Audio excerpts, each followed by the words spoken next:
Halo Connectation, kembali lagi bersama saya Marvin Ade dalam Connect Stories. Nah, Connectation di sini, Connect Stories adalah sebuah program podcast dari Connectpedia yang mengulas berbagai macam berita-berita menarik dari teman-teman pebisnis dalam menjalankan aktivitas sehari-harinya. Nah, kita akan mencoba menggali dari berbagai sisi yang jarang diceritakan oleh para pebisnis. Dalam episode kali ini, kita akan berbagi cerita nih ke salah satu teman kita dan partner kita dari Connectpedia yang sudah banyak berpengalaman di bidang IT terutama. Nah, ini teman-teman yang mau tanya-tanya tentang IT juga boleh nanti bisa chat di bawah juga, yaitu Bro Aryo Bayu dari founder dari Zero One. Oke, kita sapa ya bersama Pak Aryo Bayu. Selamat pagi, petang, sore, malam buat semua. Selamat pagi dong, harus semangat pagi Pak. Ya, harus semangat ya. Harus semangat pagi. Karena yang nonton ini pun bisa pagi, siang, sore ini, Bro. Iya, betul. Halo Bro Aryo, selamat pagi. Semangat pagi, semangat pagi teman-teman semua. Semangat pagi. Oke, ini kita konsepnya bukan webinar Bro Aryo, jadi santai aja kita ya, lebih banyak sharing-sharing. Siap. Oke, gimana Bro Marvin? Kita Connect Story ya, edisi spesial ini bicara terkait perkembangan tren IT terkini ya, khususnya. Betul. Sebelum kita ngomongin tentang yang terkini, kita harus tanya dulu dong, apa kabar Pak? Ya, iya. Gimana kabarnya nih? Katanya kemarin baru melanglang buana. Kita cari waktunya aja sulit undang narasumber hebat kita ini. Lagi sebentar, kembali lagi nanti pergi lagi. Sudah habis COVID langsung kita pergi terus ya. Seperti Bang Toyib ya sekarang ya. Siap. Oke, mungkin yang pertama kita mulai aja dulu. Jadi kita pengen tahu nih, ceritain mungkin sedikit kenapa sih Bro Aryo ini tiba-tiba bisa di bidang IT, apalagi bisa bangun Zero One dari awal, dan dengar-dengar kliennya juga internasional semua. Kebanyakan ada yang nasional, ada yang di Surabaya juga, tapi juga sampai internasional. Nah, mungkin bisa diceritain awal-awal dulu kenapa memilih di bidang ini dan kenapa membangun Zero One. Ya, terima kasih Bro. Jadi dulu dari SMA itu saya tuh kan suka banget sama komputer, suka main game. Tepatnya saya tuh penggila game dari SMP, SMA penggila game. Terus karena suka game, biasanya orang kalau suka game, pengennya ya bikin game lah komputer kayak gitu. Akhirnya biasain belajar programming seperti itu, belajar komputer. Dan di samping itu saya juga nggak cuma belajar komputer. Waktu itu sebenarnya kami bukan dari keluarga berada. Otomatis kalau buka bisnis nggak bisa dong bisnis yang seperti teman-teman yang lain. Buka toko, buka trading pabrik, apalagi nggak mungkin, restoran nggak mungkin deh karena nggak ada modal. Jadi waktu saya pikir ya bisnis apa yang kita bisa jalan tanpa modal, saya lihatnya ya waktu itu IT, karena cuma modal, kita bicara modal komputer satu dan modal pikiran kita, modal berikan karena jasa. Kemudian di samping itu jujur waktu itu saya lihat Bill Gates ya, waktu tahun 99 2000 kan Bill Gates kan orang terkaya di dunia itu, dan saya lihat dari semua daftar orang kaya yang paling cepat naiknya dan paling banyak ternyata Bill Gates gitu. Terus saya lihat IT kok kayaknya cepat sekali, handphone begitu cepat berubah. Saya pikir wah kayaknya ke depannya IT prospeknya tinggi. Akhirnya dari hobi, dari analisa, dan dari keterbatasan saya, bukan kemampuan, dari keterbatasan saya bahwa saya harus cari bisnis yang memang tanpa modal, akhirnya saya masuk di IT, dan jujur sih sampai sekarang Tuhan juga berkati di jalan yang di sini. Iya, menarik jawabannya ini. Jadi mengkombinasikan antara hobi dan promise opportunity yang ada ya dari industrinya. Bro Aryo, kalau boleh tahu, kenapa pilih nama Zero One? Kok nggak One Zero? Atau 1000 misalnya? Atau ini perlu ditanya. Million itu ya? Ya, Zero One itu sebenarnya nama yang pasaran ya. Kalau kita tahu banyak orang-orang Zero One banyak. Tapi kalau saya sendiri yang pertama, Zero One itu biner, 0 dan 1 kan. Berarti dasar daripada semua sistem komputer itu dasarnya 0 dan 1. Nah, kebetulan nature kami bikin software itu bukan software jadian, bukan product based, tetapi kami customize based. Jadi based on client requirement. Jadi dasarnya kayak bangun dari 0 kayak gitu, kayak bangun dari 0 sampai ke 1, kayak mulai dari bawah. Itu makna kerennya Pak. Ada makna lagi Pak. Jadi dulu saya kan suka film Matrix. The Matrix itu. Keanu Reeves ya. The Matrix itu kan musuhnya itu yang para mesin-mesin, mereka tuh bikin kota atau negara namanya Zero One. Oh iya. Ya, tapi ada juga makna rohaninya yang saya jalani sampai sekarang, yaitu Zero One itu apa sih? Sebenarnya saya itu zero Pak. Nolnya di depan, yang kelihatan orang kan yang di depan, nolnya di depan. Tapi di belakang One itu apa? Ya Tuhan Pak, gitu. Kenapa? Karena Tuhan saya nggak bisa apa-apa. Yang kelihatan orang cuma nolnya Pak, kayak gitu. Cuma saya yang kelihatan. Tapi sebenarnya tanpa satunya, ya nol nggak ada artinya kan Pak. Gitu. Wow, dalam banget ya. Mantap. Iya. Mantap. Terus mau belajar terus ya tapi. Humble orangnya Bro Aryo ini sangat humble ya. Padahal kalau lihat kompetensinya dalam banget ya. Tapi biasanya orang yang punya kapasitas tuh Bro Marvin ya akan selalu rendah hati orangnya humble. Mungkin lebih lanjut ya. Kalau misalnya selain di Zero One mungkin ada aktivitas atau kesibukan lain dalam hal ini, kesehariannya mungkin sibuk bantuin yang lain atau gimana? Oh iya, ya di samping sama keluarga pasti ya, sama yes. keluarga. Oh iya dong. Kombinasi kan ya. Itu saya juga aktif juga di pelayanan di gereja sih, seperti itu, gereja Musyawarah gitu. Saya sebagai volunteer di sana gitu sih. Kadang-kadang keliling-keliling, kok pas lihat ini kok keliling-keliling, kadang-kadang nggak murid kerjaan Pak gitu. Kadang-kadang memang kita keluar juga gitu. Gimana ya membagi time management antara pekerjaan, profesi, pelayanan itu nggak gampang loh. Selama ini gimana? Apalagi misalnya kita bisnis setelah pandemi, kan masih struggling juga untuk pengembangan usaha. Tapi masih bisa memberikan waktu untuk melayani. Itu luar biasa. Gimana tipsnya nih, Bro Aryo? Tips manajemen, time management? Sebenarnya saya kira dasarnya kita semua paham ya Pak. Yang pertama adalah pasti adalah keluarga dulu Pak. Kita punya prioritas. Keluarga nomor satu. Seperti itu. Bukan berarti keluarga nomor satu berarti 24 jam dengan keluarga. Enggak. Tetapi bagaimana kalau kita bisa spend waktu berkualitas sama keluarga. Seperti itu. Contohnya sebelum saya pergi nanti tanggal 15 saya cabut 3 minggu. Ya saya sama keluarga saya ajak dulu sama keluarga ke Bali, ke Singapura. Kita punya quality time baru nanti saya berangkat. Seperti itu. Jadi kita harus balance seperti itu. Dan enggak semuanya kita terima. Bisnis, kalau secara bisnis tentu bisnis kita harus day to day-nya harus settle ya Pak ya. Tapi kalau kita berkata, Pak, saya tunggu settle dulu, baru nanti saya akan mungkin aktif di organisasi, terutama kerohanian, atau saya mau settle dulu Pak, baru bantu orang lain. Menurut saya itu nggak tepat, karena nggak pernah ada kata settle dalam hidup ini. Ada cari siapapun pebisnis, mereka nggak pernah bilang, oh saya belum settle. Mereka pasti banyak, oh, belum settle seperti itu. Yang kunci adalah kita tahu di mana batasnya. Oke, sampai sini it's fine. Saya dedikasikan tugas-tugas saya dan saya alokasi waktu ini untuk saya memang fokus untuk memberikan sumbangsih di luar pekerjaan saya untuk volunteer work gitu. Wow, ini asik sekali. Ini jadi petua.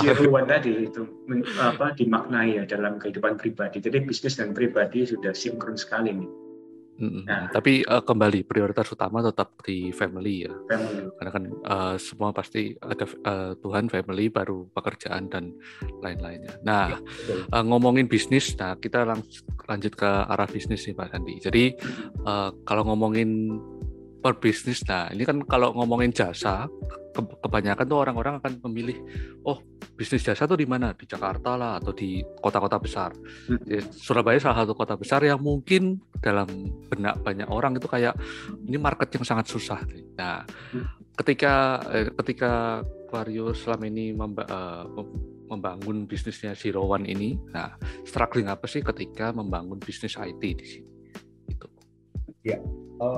Memang nggak mudah, jujur nggak mudah. Pertama kali waktu saya membangun bisnis IT itu banyak orang belum educated ya seperti sekarang. Kalau sekarang jujur lebih mudah dibandingkan dulu. Mungkin karena waktu pengalaman, tapi juga orang sudah lebih open mind. Dulu awal-awal nggak mudah. Ketika kita bicara kita bikin mobile app atau kita bicara bikin sistemnya cloud base saja, mereka pertanyaan masih sangat basic. Mereka pemahamannya belum sejauh itu. Sehingga waktu kita, effort kita banyak untuk educate dan merubah pola pikir mereka seperti itu. Nah, salah satunya mungkin tanya, loh kenapa kok di Surabaya, kenapa nggak di tempat lain? Simple, nggak ada modal, mau di mana? Itu yang pertama. Yang kedua, bukan berarti saya juga mulus-mulus saja. Saya sempat mau pindah ke tempat lain. Waktu saya berdoa juga, saya sempat mau pindah karena nggak tahan. Berat sekali kan di Surabaya, saya mau pindah ke Singapura waktu itu. Tapi waktu saya berdoa, ada peneguhan juga dari pendeta saya dan beberapa orang. Ternyata tempat saya di Surabaya, saya dapat ayat waktu itu tentang gimana sih kita tuh menggali sumur, itu akan menghasilkan air. Jadi kuncinya bukan masalah kita ditempatkan di mana, tetapi kuncinya bagaimana sih kita di tempat itu, kita sungguh-sungguh sama Tuhan juga, berkat Tuhan mengalir, dan itu akan menghasilkan. Kalau kita bicara, wah di Surabaya nggak ada prospek, ya buktinya ada juga orang kaya di Surabaya. Kalau kita bicara di kota tertentu nggak prospek, buktinya ada orang kaya di sana, ada juga yang sukses. Jadi menurut saya jangan pesimis dulu kalau kita lihat kondisi kota seperti ini. Justru kalau kita kondisi kota seperti itu, ya carilah peluang di dalamnya, selalu ada peluang. Positif banget ya Pak Sandi. Ini senang sekali kalau punya partner ya yang selalu semangat ini. Kita pun yang lagi loyo pun jadi ikut semangat ini. Iya, jadi buat motivasi connectivity semua, ayo follow Instagram, sosial media dari Pak Aryo Bayu ya di Zero One, dan terus ikuti nih beliau juga postingannya sangat memberkati kita semua. Mantap. Aryo, apa nama sosial medianya, IG-nya bisa disampaikan ke netizen semua?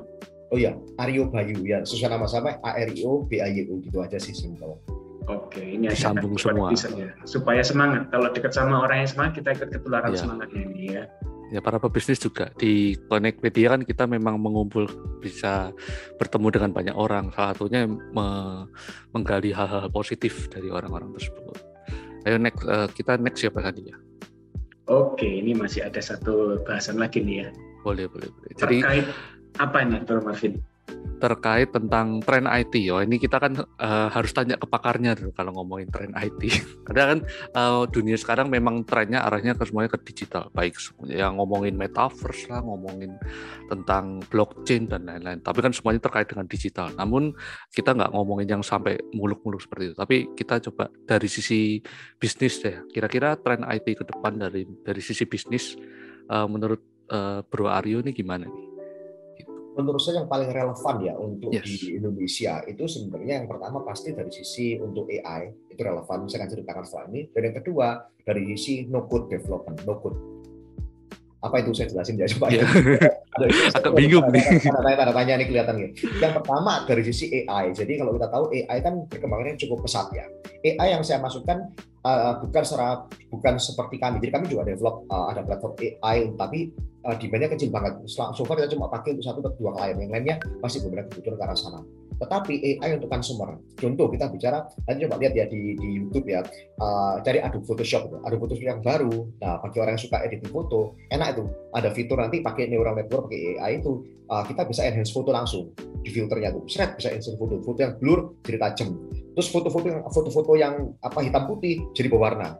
Foto-foto yang ada coret-coretan yang bisa kita scan foto lama dan goresan atau apa, bisa langsung bersih tanpa harus manual. Kalau Bro Marvin kan satu-satu manual, kalau satu-satu semua pakai AI. Lama. Iya, semua pakai AI seperti itu kan, seperti itu. Jadi maksud saya terus apa relevansinya terhadap kita? Nah, AI sekarang bukan lagi sekedar kita bicara AI ini untuk analisa big data apa segala. Ya, itu akan jalan juga. Tapi yang paling saya lihat yang paling membumi adalah AI untuk consumer. Seperti itu. Contoh tadi, foto editing, analisa seperti itu. Contoh lagi, Bro Marvin, kalau Bro Marvin kan di dunia digital marketing ya kayak gitu. Kadang-kadang kan harus tulis copywriting tuh. Susah kan mikir-mikirnya. Sudah ada AI-nya. Kita masuk beberapa keywords, dia nyusun sendiri kata-kata yang untuk copywriting-nya, untuk analisis. Dia bisa nyusun sendiri kayak gitu. Terus gambar, edit gambar. AI-nya juga sudah ada. Kalau tahu DALL-E tahu ya, ada DALL-E. Beberapa bahkan kemarin saya baca berita itu ada lomba digital imaging atau apa. Yang menang juara 1 dia pakai AI. Gambarnya bagus banget. AI yang bikin, bukan manusia. Itu profesi saya tergerus. Iya. Terdisrupsi. Ini orang-orang marketing ini terdisrupsi oleh orang IT ini. Ya, ini yang saya katakan. Jadi kita harus waspada. Contoh kita bicara kalau kita sekarang masih butuh orang copywriting, saya kira itu nggak akan hilang dalam waktu singkat. Tetapi saya kira tool ini bisa membantu. At least membantu kan karena AI masih belum sempurna, otomatis kita at least bisa membantu mempercepat. Misalkan orang biasa dulu edit foto manual, pakai AI lebih cepat, kita bisa deliver ke customer. Karena kan nggak mungkin customer yang edit sendiri. Tapi kita bisa lihat 10 tahun lagi, ya maaf ya mungkin udah split ya, kayak gitu. Sama seperti dulu kalau kita beli tiket kan kita ke travel agent. Kalau sekarang kita self service. Demikian juga dengan hal yang sekarang mungkin kita butuh jasa seseorang. Sekarang mereka mungkin bisa self service. Nah yang kedua tadi no-code. No-code ini apa? No-code ini adalah sama, kalau kita bicara saya mau bikin software, harus pakai programmer, harus ada apa, tetapi sudah ada platformnya untuk mempermudah hal tersebut. No-code, NOCODE, itu berarti customer itu bisa membuat mobile app sendiri, mereka bisa kenapa tanpa coding. Tapi tentu ada keterbatasan yang nggak mungkin sempurna. Seperti ini, don't worry, perusahaan saya masih bisa berjalan. Itu saya paling usaha kayak gitu. Karena no-code itu tetap dia nggak bisa memahami 100% kebutuhan manusia. Tetapi at least kita bisa melihat dengan no-code otomatis produk-produk yang selama ini membutuhkan effort sekian bulan untuk kita develop, ternyata dengan no-code kita bisa deliver dengan cepat sekali customer. Seperti itu. Jadi menurut saya 2 hal ini, kalau kita bicara metaverse, terus blockchain, menurut saya terlalu jauh ya seperti itu. Kita boleh membumi aja yang pengaruh sekarang di tempat kita di Indonesia, 2 hal yang sudah mulai ada disrupsinya tadi, cuma belum banyak orang tahu. Seperti itu. Jadi mendistrupsi jasa-jasa kita ya. Mendistrupsi jasa-jasa itu luar biasa. Kalau kita nggak disrupsi diri kita sendiri, maka akan ada orang lain disrupsi kita. Jadi memang terus harus kita inovasi terus ya, Bro Aryo ya, di bidang kita masing-masing ya. Mungkin kasih semangat dong buat Connectizen semua yang dengerin podcast kita supaya mereka juga terus berinovasi. Silakan, Bro Aryo. Ya, tidak ada kemenangan besar tanpa peperangan yang besar. Dan tiap hari jujur, namanya hidup pasti ada peperangan. Kalau nggak ada masalah, nggak ada tantangan, maaf, bukan hidup namanya. Seperti itu. Kunci adalah ketika ada batu, kita melompati batu itu jadi batu loncatan, bukan batu sandungan. Satu petua lagi kalau saya boleh sharekan dari pastor saya ya, otomatis kami tekankan terus untuk namanya pohon itu harus berbuah. Buahnya pohon itu nggak dinikmati dirinya sendiri, tapi untuk orang lain. Demikian juga hidup kita. Jangan kita fokus pada diri sendiri. Walaupun kita berkata kita masih ada masalah, kita masih seperti ini, tapi jangan kita fokus hanya pada diri sendiri. Berbuahlah, bertumbuhlah, berbuah bagi orang lain juga. Yes. Wow, tidak ada kemenangan besar tanpa peperangan besar, dan kita harus jadi berkat buat banyak orang ya. Wah, luar biasa ini. Saya pagi ini, Bro Marvin, stories kita ini memberkati sekali ya buat Connectition semua.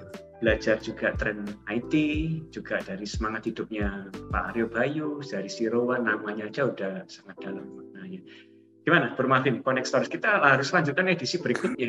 Kayaknya ini waktunya kurang nih. Kayaknya kita perlu ada part 2 nih. Part 2 ya. Oke, teman-teman Connectation di sini, thank you semua sudah mengikuti. Jadi memang di Connect Stories kali ini kita memang singkat, tapi diharapkan dengan singkat ini kita bisa memberikan banyak value ya bagi Connectation di sini.